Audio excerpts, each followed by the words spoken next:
Welcome, CY. Welcome to our online service. I'm Alan, and I just want to say something really quick. My best friend just got baptized, y'all. Check this out. My words are indescribable of what's happening today. It's been a long process in the making, years in fact, and I just can't. I'm literally speechless to say the incredible thing that's going to happen today. The baptism of Tristan Hunt.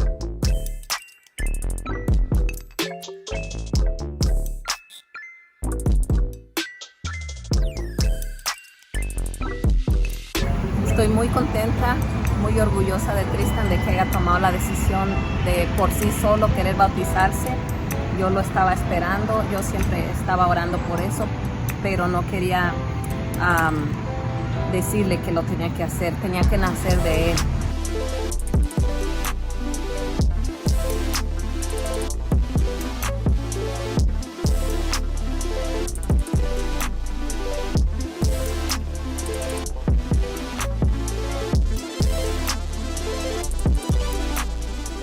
Have to tell the CY students? Y'all should get baptized. It'll help you in life, and it's a big step in your life, and it's one step closer to helping the church to serve God. Thank you, Sydney, for motivating me to get baptized, and thank you for helping me to take this big step in my life. And thank you. And that's it.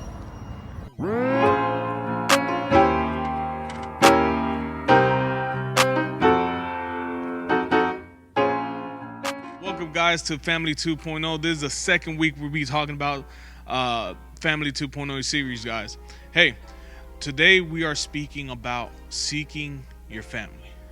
What do I mean about seeking your family? Well, we all have a family member that doesn't want to come to church or not really interested. They always have an excuse, either that church is too religious or church service takes too long or the pastor screams at me and he doesn't even know who I am. Whatever reason it is, but we always have that family member, and we have that family member that we just keep telling him, hey, come, or hey, please just join me, just come. And at the end of the day, they don't want to come. But today's series is seeking those family members that don't want to come. Keep being persistent with those, because it's hard to say we love Christ and we want to preach the gospel to people when we don't want to start searching for our own family members. Let's jump into the Bible verse. 1 Timothy 5:7-8. Give the people these instructions, so that no one may be open to blame. Anyone who does not provide their relatives, and especially their own household, has denied the faith and worse than an unbeliever. Man, that's a little tough. This is telling me that Jesus wants me to go out and look for my family. This is telling me that Jesus wants me to go out to look for those people just like he did. He went to go out to look for the sick. He went out to go look for the sinners. He hung out with the poor. He hung out with the unwanted. And he wants me to do the same thing with my family. He wants me to go look for those family members that everybody else pushed away. And that brings me to a story that I want to tell you guys. So, when I was younger, I had a cousin, me and this cousin, we were tight. We were super tight, and one day he told me, he's like, hey, John, I want to go to church with you. I was like, okay, cool, let's do it.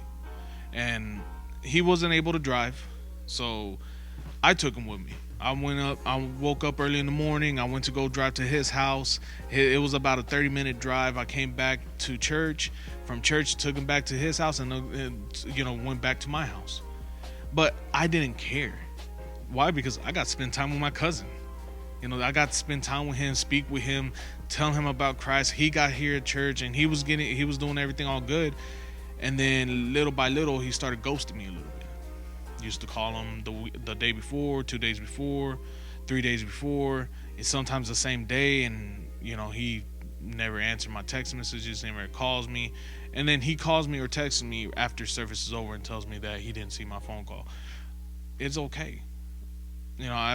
First time I was like, okay, that's cool. Second time I was like, all right. Third time I was kind of get annoyed. And then it got to the point that I just completely stopped caring.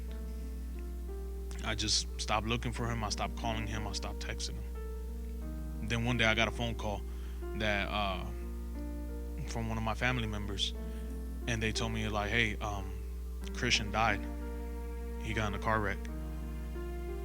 And I had a little bit of hope. A little bit of hope that it was a lie. I had a little bit of hope, wishing that, he just got hurt, but he was still good. Because in my heart and in my mind, I felt like, man, I should have done a little bit more. I should have looked for him a little bit more. I should have had him under my wing and showed him the good things. I should have picked him up by force. I should have just, kept bothering him. But the thing about life is that there's a lot of should-haves. But the things that should have done, I didn't do. And when that time comes, there's not a lot of things you could do. So you could say you should have done this, you should have done that, you could have done this, you could have done that, but none of that matters at the end of the day. Because when we die and we go to heaven and God asks us, hey, why didn't you seek for this person? Your could-haves and should-haves are not going to be a good answer for him. They're not going to be a good answer. So what are you going to answer him? What are you going to tell him?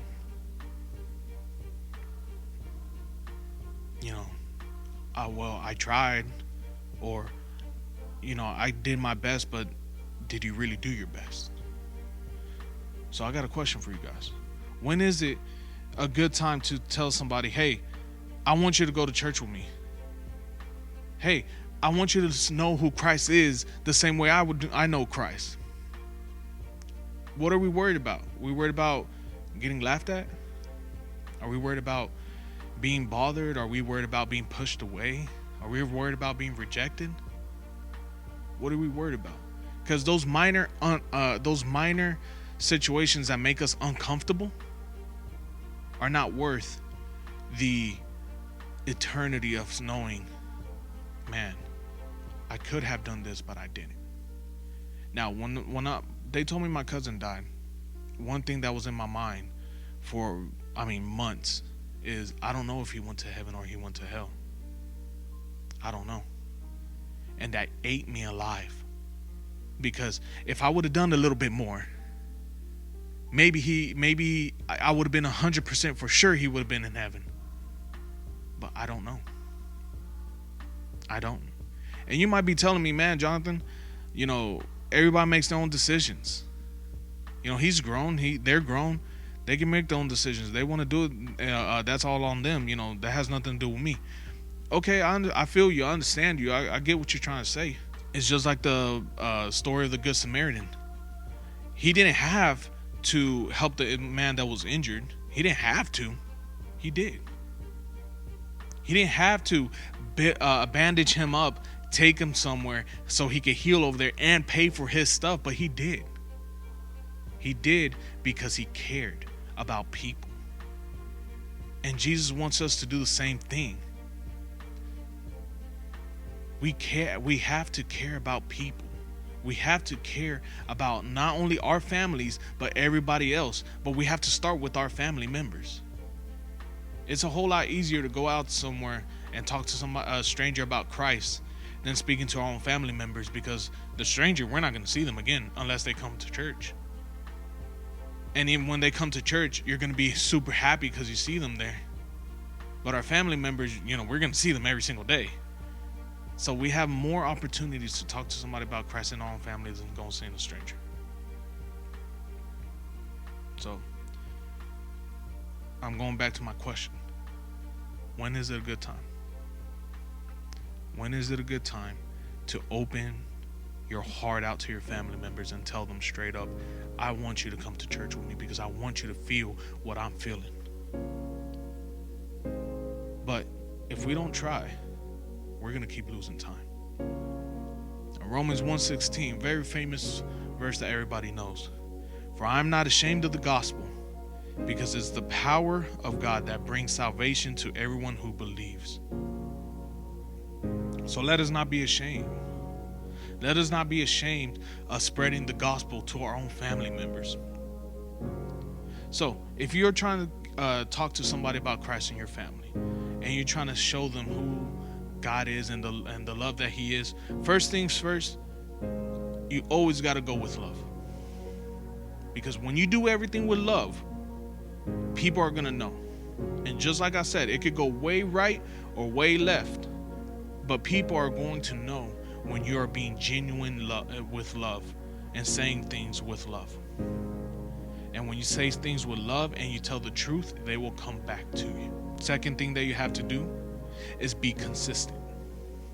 Keep looking for them. Keep searching for them. Keep, bothering them. Don't hassle them. Don't bring them down. But be consistent. Hey, bro, you want to go to church with me today? No? Okay, that's fine. Hey, you want to go to church with me this week? No? That's fine. Hey, man, I just want you to know I love you, and I just want to see if you want to go to church with me. Be consistent with them. Always give them that opportunity to say yes, because you don't know when they might say yes, and you're like, cool, let's do it.